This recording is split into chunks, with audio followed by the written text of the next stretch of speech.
Good afternoon, y'all. Today is Tuesday, May 13th, and I'm going to call this my grocery haul and Tea Tuesday. Tea Tuesday is hosted by Patti at Life with Patti and by Kathy at Kathy's Favorite Things. So I thought I would combine the two. If you're new here, my name is Helen, and my channel name is Helen Can't Imagine because I have aphantasia. Uh, First of all, I'll share my grocery haul with you. I've been trying to buy groceries once a week, and I find it very irritating.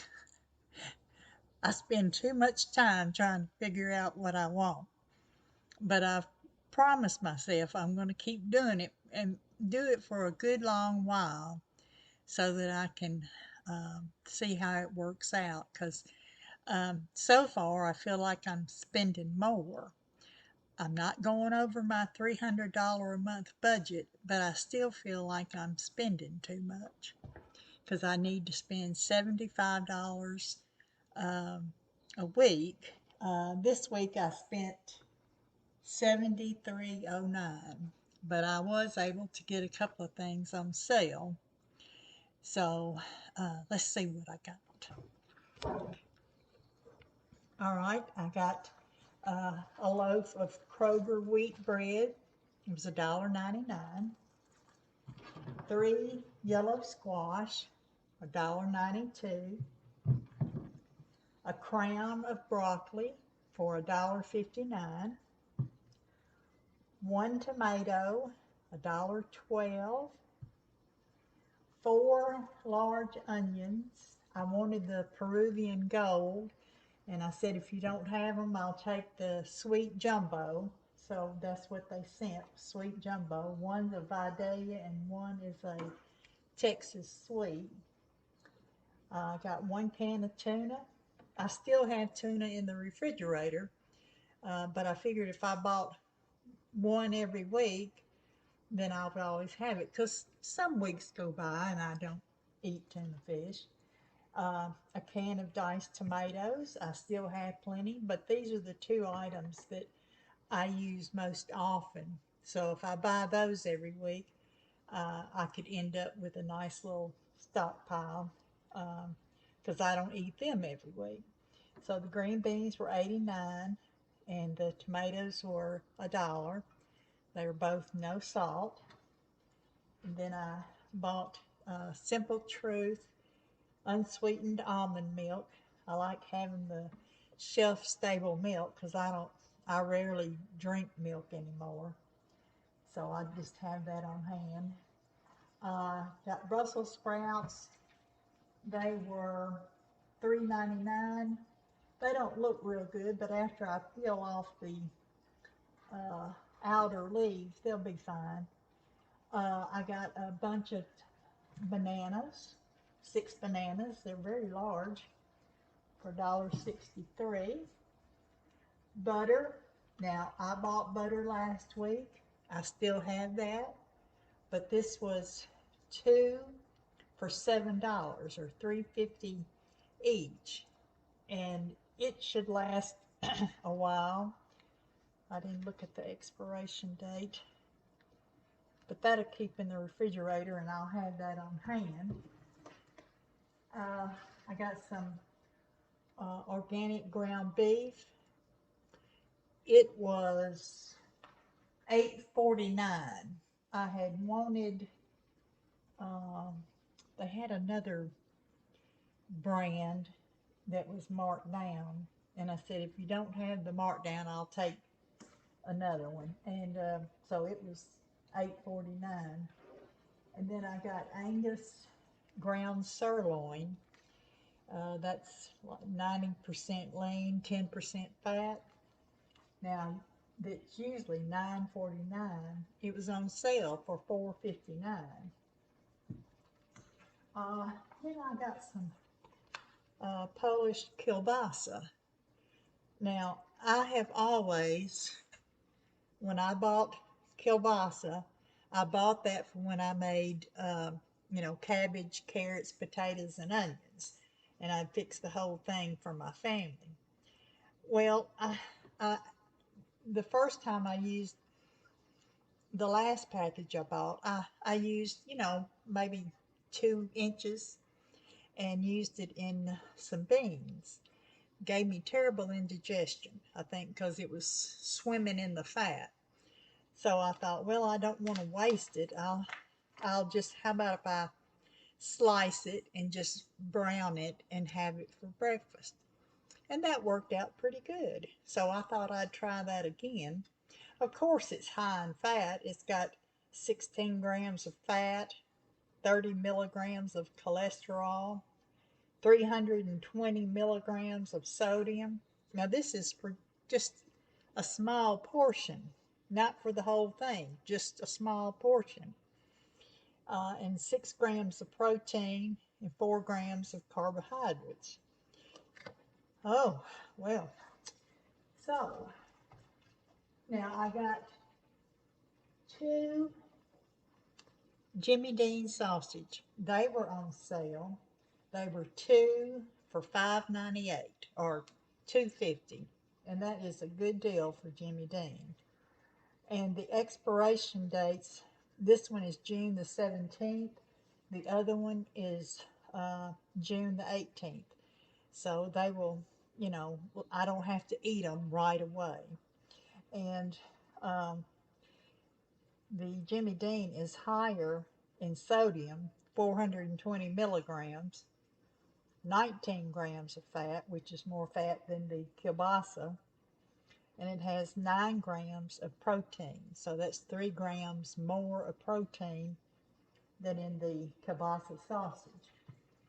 Uh, I don't eat a lot of meat, and that'll be my meat if I can. I doubt that I probably won't eat any of that sausage this week. I'll hold it over.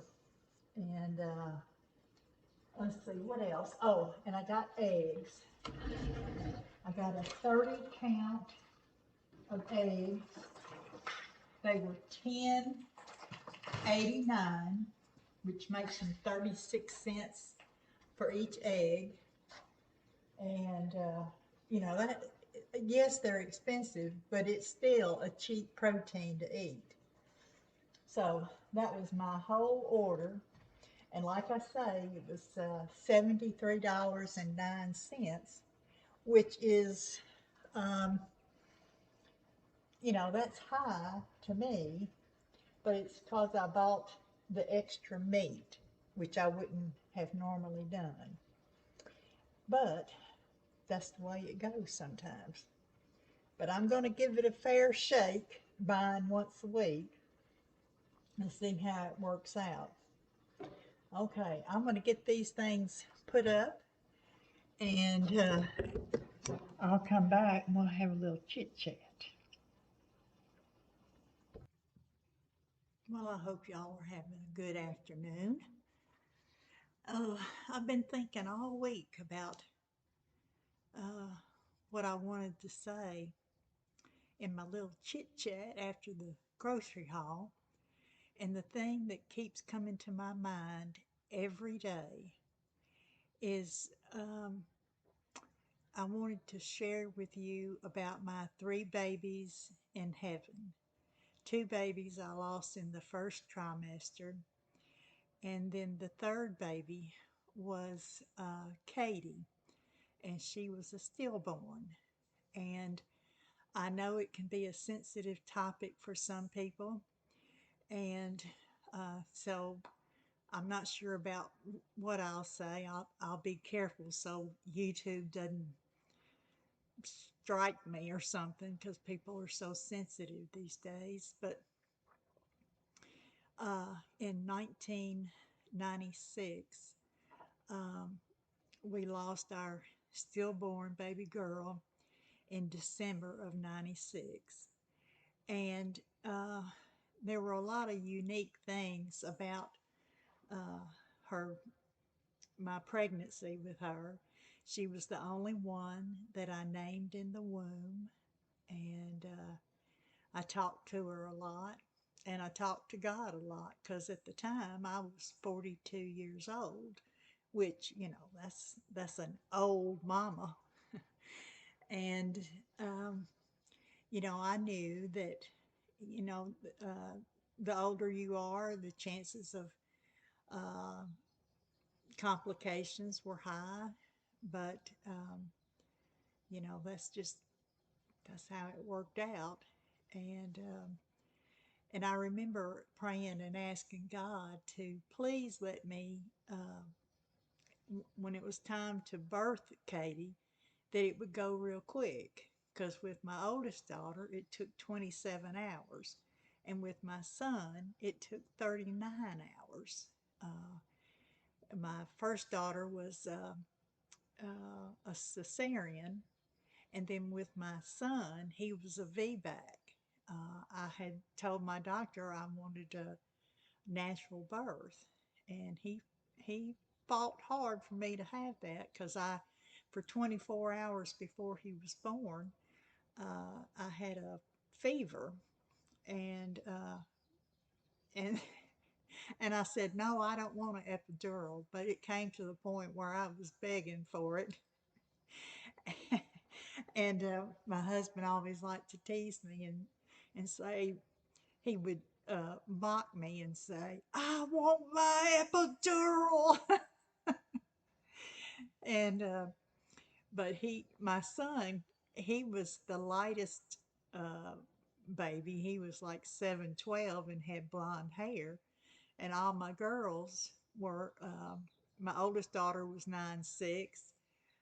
My stillborn was 8'2", and my youngest daughter, was 8'2", and they all had dark hair. And my son was the odd one out, and although he has grown to be 6'4", and I don't know, 100 between 180 and 200 pounds. I'm not real sure. It varies. And uh, oh, there's a big old ant. Oh. Anyway, um, so the day that I went for my last appointment, uh, well, for my stillbirth for Katie, the doctor said, he said, "I think she's gone." And I said, I thought so because she wasn't moving. I mean, I was already a week late, and they don't move a lot at the end there, but it had been real still and quiet in there. And um, so he prayed with me. My doctor was a Christian doctor, and he prayed with me and sent me over to have an ultrascan or an ultrasound or whatever. And the doctor confirmed that the baby was stillborn. And so my doctor said he wanted me to come in the next day um, to be induced because he didn't want me walking around and people asking me, "When is your baby due? When is your baby due?" And so I went home. I was by myself. I had gone to the doctor's appointment by myself. And um, I came home, and as soon as I got out of the car, I just practically dropped to my knees. I had held in my emotions all that time, and my husband had come outside to greet me at the car, and he had to grab me to keep me from falling to the ground. And of course, it was very sad. And um, but my doctor told me, he said, the best thing would be if you went into labor on your own. And so about 7:30 that evening, my water broke, and uh, and as in past pregnancies, I would just hang around the house until the contractions got so hard I couldn't stand it anymore. But by 10 o'clock, my husband said, "I'm taking you," because the pain was just, from the contractions was so hard. And got to the hospital, and Katie was born by natural birth. Uh, it was about 1:30 or 2 o'clock in the morning. So right there was one prayer answered. You know, I had asked God if He could please let me have this baby quick, and He did. And uh, and it was sorrowful, and uh, I accepted it. And I know one of the nurses came in and asked me, did I want to be moved to another floor so that I wouldn't have to be on the same floor as the other mothers. And I said, oh no, I don't want to be moved. I'm happy that those mothers have their babies, and you know, the babies crying or anything like that. It didn't bother me. I was happy that they were uh, mothers, you know. And uh, so the people that were in the room, besides the medical people, my sister, she came, and I had told her that I wanted photographs. Um, and she took photographs of me holding Katie. Katie was 8'2". She had a lot of dark hair, and she was a pretty baby. And and then my husband had his friend there, and uh, I'll read to you what our friend wrote while I was in labor having Katie. And it's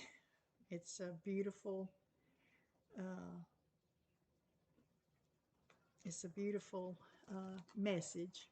I still have the original. He wrote it on an envelope. It says, or it reads, as I sit here, I contemplate all the things I'm witnessing. It's 2:05 a.m. Helen is in her latter stages of labor. Uh, my husband and sister are by her side.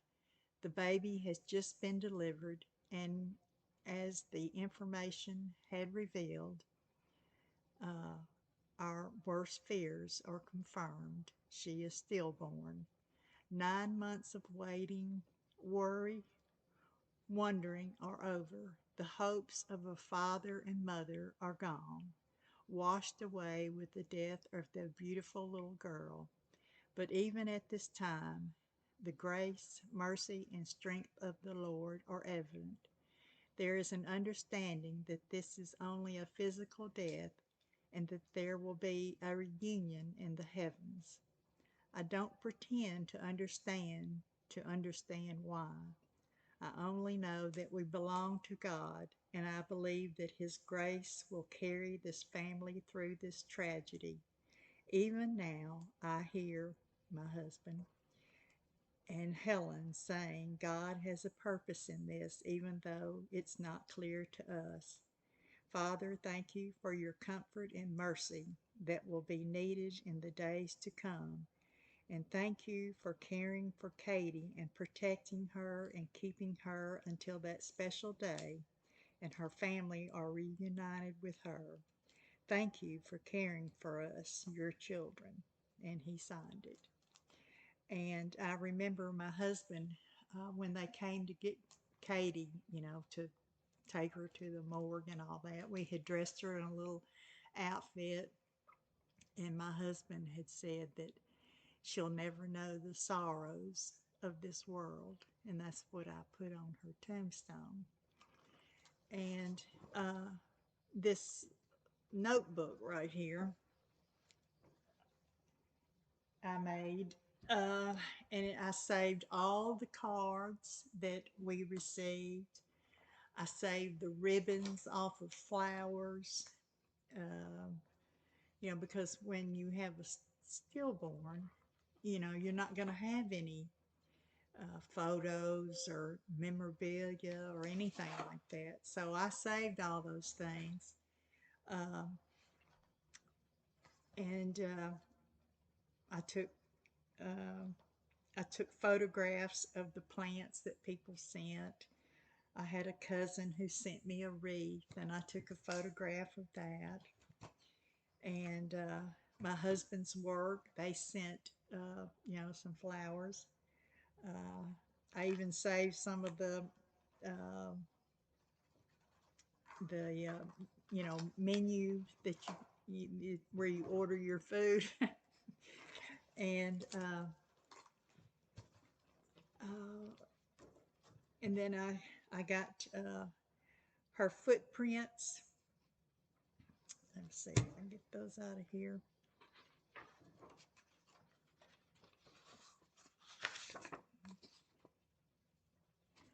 And see, when I gave birth to Katie, they had just started a grief program at the hospital where I was, and they wanted for you to be able to have footprints of the baby and photographs and things like that.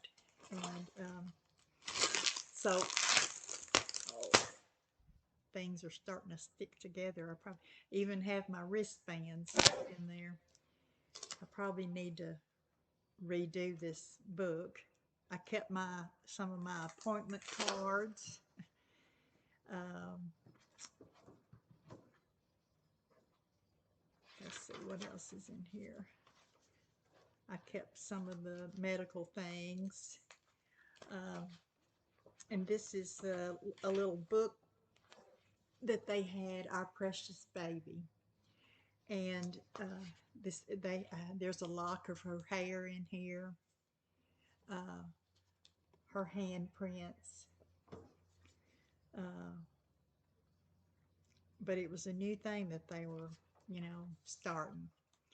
And because I'm an open person and I will talk about things and I'm not embarrassed to share my feelings, and I don't keep things close to myself.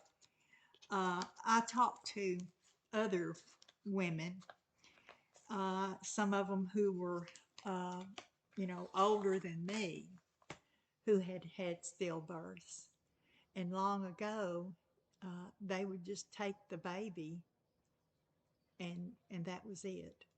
They didn't talk about it.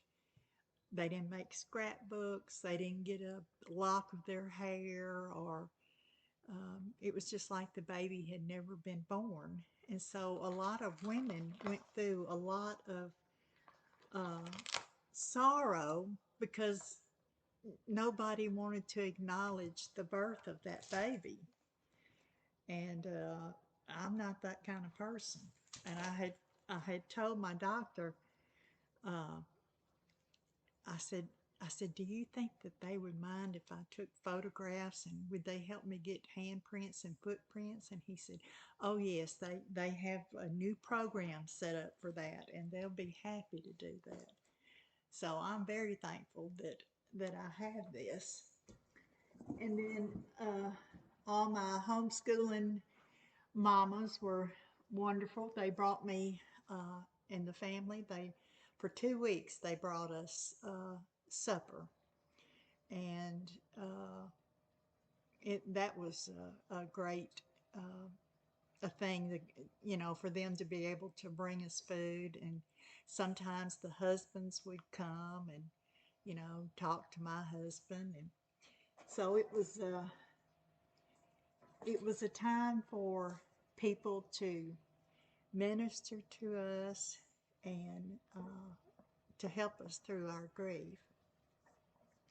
And one of the ladies, she brought me a little angel. She had had a stillbirth several years before my Katie, and she said, uh, when you have a stillbirth, there's nothing there to remember, and she wanted me to have a physical thing for me to be able to touch, and for me to remember about Katie's birth. And then I had a friend who liked to quilt, and we were talking about Katie's birth and everything, and she said, well, I can make you a keepsake quilt, a small block.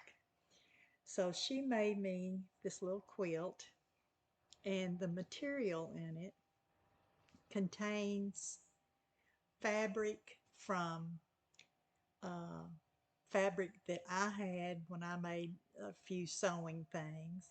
There's fabric um, from my mother that's in here because my mother had already passed away when Katie was born.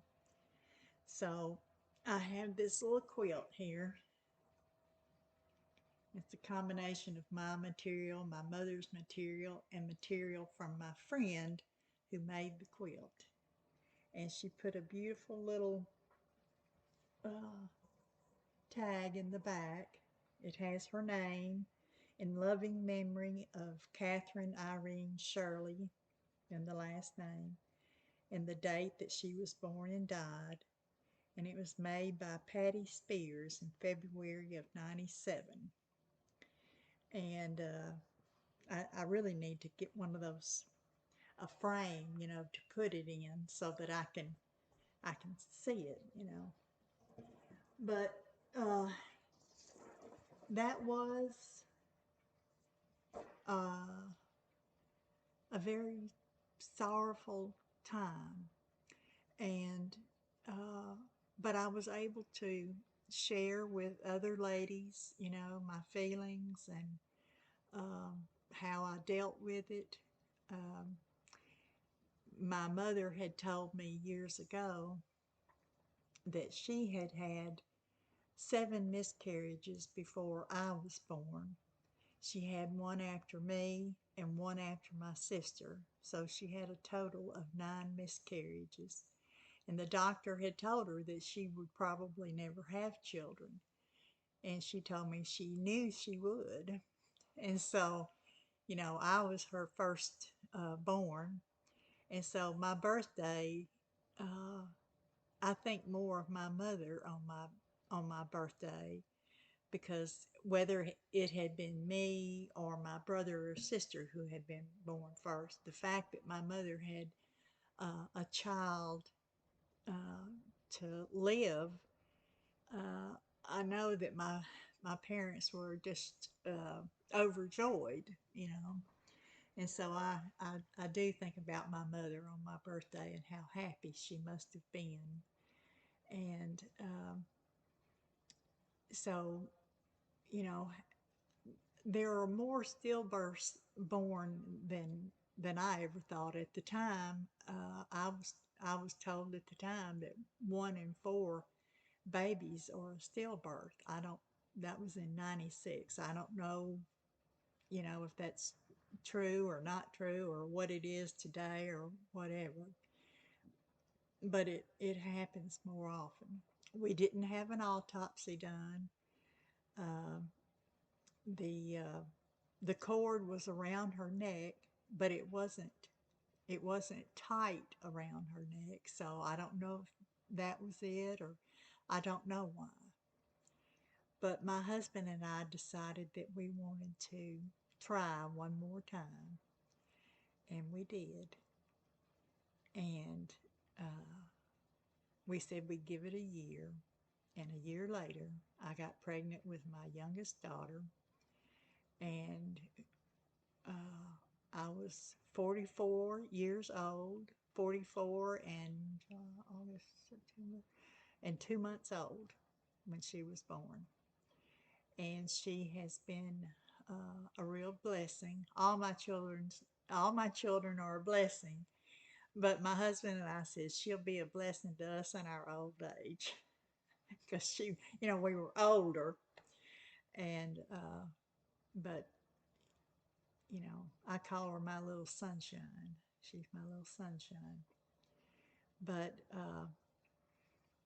at the time that Katie was born, we couldn't afford a funeral, so she was buried at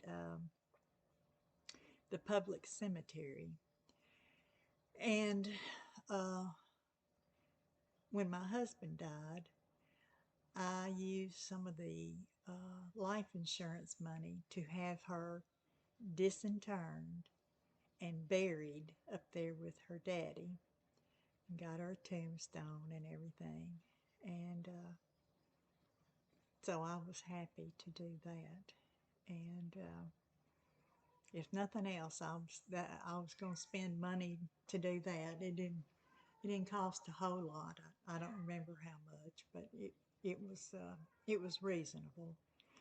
And so if you've had a stillborn, I'm sorry. If you've had a miscarriage, I'm sorry. For me, it was hard, and I think because I have aphantasia and my emotions don't show on the outside like most people's do. There's great sorrow inside, you know, and but even though there are sorrows in our life, there's also joy. You can't have one without the other. And so if you're struggling, I'm sorry. I don't know really what to say other than uh, you know things can get better. Uh, having more children doesn't replace the one that you lost, and um, uh, you might need to talk to somebody about it. Talk to your friends or a therapist, or make yourself a scrapbook, or do something special on the day that they were stillborn. Um, but, life goes on and life can be hard sometimes. And I guess that's all I want to say. But I've had that on my mind all week long, and I thought if I don't if I don't just get it out and say it, I'll be thinking of it for weeks and weeks. And I just want to make room for other thoughts.